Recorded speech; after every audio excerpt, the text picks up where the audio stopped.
This is the story of Toby Wolf, a troubled boy who goes through many hardships throughout his life. In elementary school, Toby changes his name to Jack, which shows that he wants to become someone else. Toby and his mother travel far, far away from his father and brother to start a better life than before. Yet, Toby's stepfather, Dwight, shapes him into a person that he does not want to be.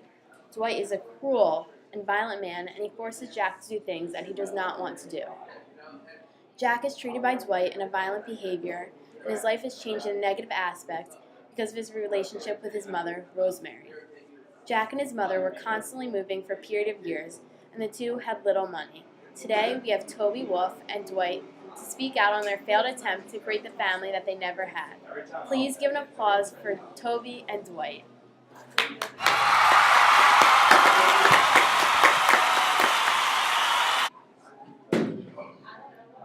Hello, Dr. Rose.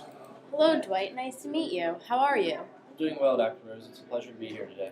I'd like to start off the show with individual interviews about your current family situations. I first want to start off with asking you a few general questions to get an idea of what is exactly going on. If you insist. Great, thanks. How long have you and Toby been living together? I believe it's been 6 years. Toby and Rosemary have been living with me. That's a really long time. Has it been a turbulent relationship for the entire time you've lived together? Honestly, my relationship with Toby was better than I expected. It's hard to work with a troubled child, but I do the best I can. Are you happy with your relationship with Toby? And do you think Toby is happy with his relationship with you? Is it hard for a child to be accepting of a stepfather? So I'm sure it can be difficult at times, you know? I'm fine with the relationship me and Toby have. We get along when we're hunting or I'm teaching him how to fight. Toby should be happy with the life he has compared to the one he had before.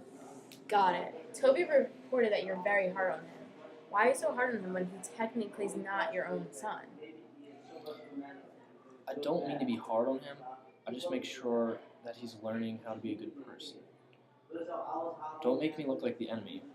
My motives are to make a better family for him. I see, but I think you're taking it the wrong way. I think that sometimes you need to realize that you're being too hard on him, and it's not going to help if you physically harm him. It's okay to be strict, but there's a difference between being violent and being a good role model, you know? That's what I am, strict. But when he doesn't listen to my words, how else should I teach him?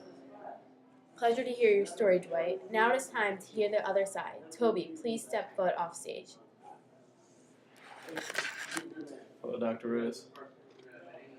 Happy to have you on the show. How's everything going? I don't know. Sometimes I struggle. Other times I'm fine. Just when I'm alone with Dwight, things get very difficult. Shut up, Dwight. You're not my real father. Dwight, what do you have to say about that? What do you have to say? I have to say, this is ridiculous. This is some bullcrap. Oh, this is a great start. I'd like to welcome you both to my show, and I'm glad that you're here to understand and resolve your problems. Let's go in depth and explore what goes on between you two. How do you interact? I can obviously tell from the start that there's some tension between the two of you. Toby, at what point did you know things were going to be challenging between you two? Well, I knew things would be difficult the first time I met this man. You know, Dwight ran over a beaver and tried to force me to pick it up. I was only a kid. I was kind of scared of it. It was dead and gross, and he wouldn't stop. He just forced me to pick it up. It's a very scarring moment for me. Well, the way you describe me is very negative. I was doing the right thing. I was taking a dead animal off the road. Boy, what? We just got here. Why are you trying to start stuff? I'm not trying to start something. I'm just saying facts, you know? You boys need to set aside your issues and realize that you're being frivolous. To make progress in this dysfunctional relationship, you're going to have to be patient and listen to each other. I'm here today to help you sort out your problems and to fix your actions so you guys cannot be aggressive. What is the point of this? No offense. You can't help Dwight. He's never going to change. You can teach. What's so funny? You can't teach this kid, but you can teach me. You can teach an old dog new tricks, but you can't teach this Teach this kid because he doesn't know nothing. How do you want to start off? I think we should begin with talking about Rosemary, because she's definitely an important figure. Yes, Rosemary's a great mother, and this man stole my mother away from me. You know, the only reason that we're still with you is because of financial issues. Son, Rosemary loves me. You two wouldn't be even close to as good as you would be with your past father. With me, you have a much better life. I helped you through your rough journey. You would be nowhere without me. Well, I can see that you two are struggling to come to reality and to admit that you're both wrong. The first step is to realize that you're both mishandling your conflicts. Dwight, I understand that you helped him because they had no one, but you must acknowledge that Jack and Rosemary are dependent on your family because you provide a solid financial situation compared to theirs. I mean, I'm willing to live with them and to try and make things work. With the abuse, I just can't take it anymore. It's not fair.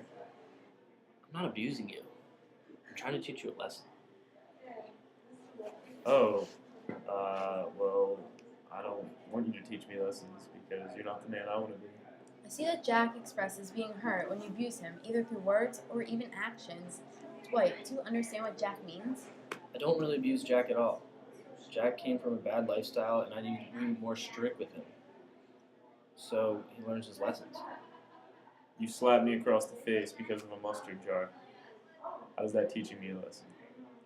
Wait, that was a perfectly good jar of mustard. Alright, and that right here is our next break. Welcome back from break. Here we have Dwight and Jack, all alone, and I will be off stage. Hey, What's up? so, I don't know if this show's really going to do anything, but, yeah, this just can't work. Yeah, so far we've just had just as much conflict as we had in the house. I'm confused why you don't want to make it work. This is it. This is exactly what I'm talking about. This is why it's not going to work. Please be appropriate, boys. Please be appropriate. This is a televised program. You guys can't curse. I know I'm not supposed to be involved right now, but I don't want you guys to be inappropriate. I'm sorry, Dr. Rose. It's okay. just, Sorry for him. I'm sorry for you. I'm not in this, remember? I'm not in this. Well, I guess at this point there's nothing to do but move out. Son, you want to move out? I would love to. I've already arranged things with the Bolgers, and I'm ready to leave this weekend. I bet you would. You can't move out. Your mother's still here. She doesn't want you to move.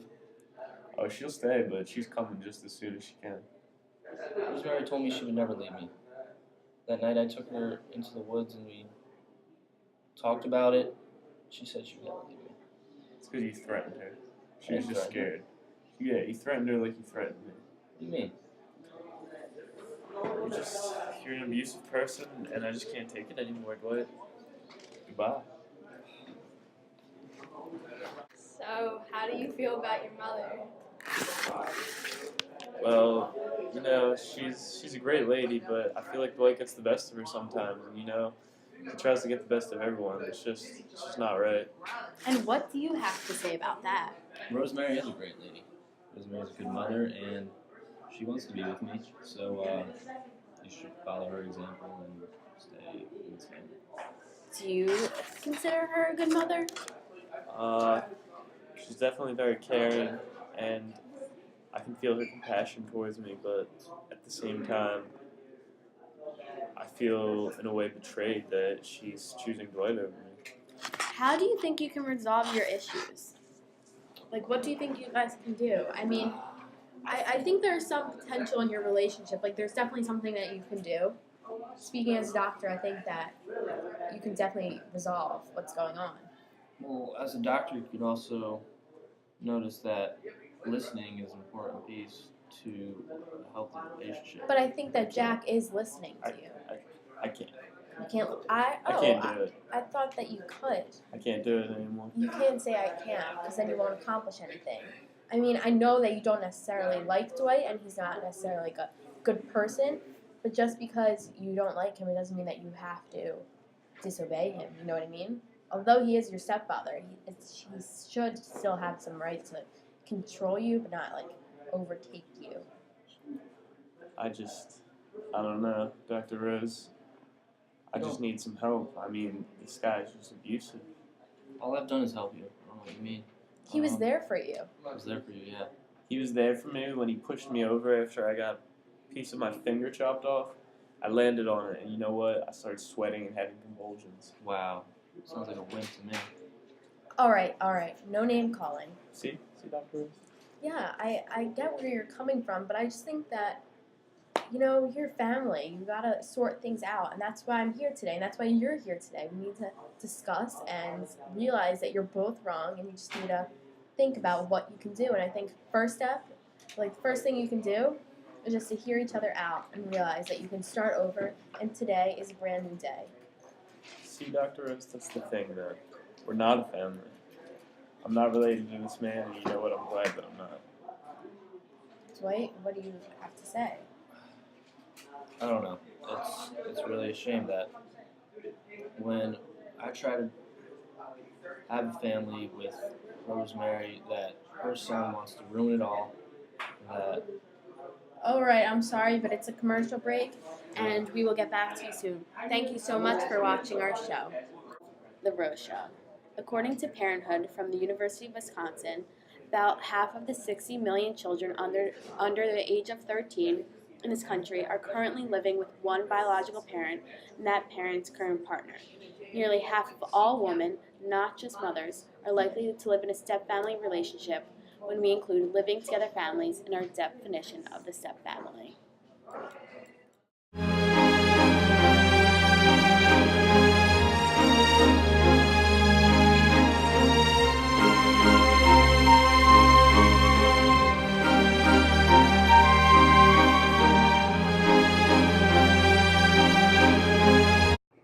Today, I am a successful author. I have published many books, including this one, telling about the story of me and Dwight's relationship, and I've overcome the statistics.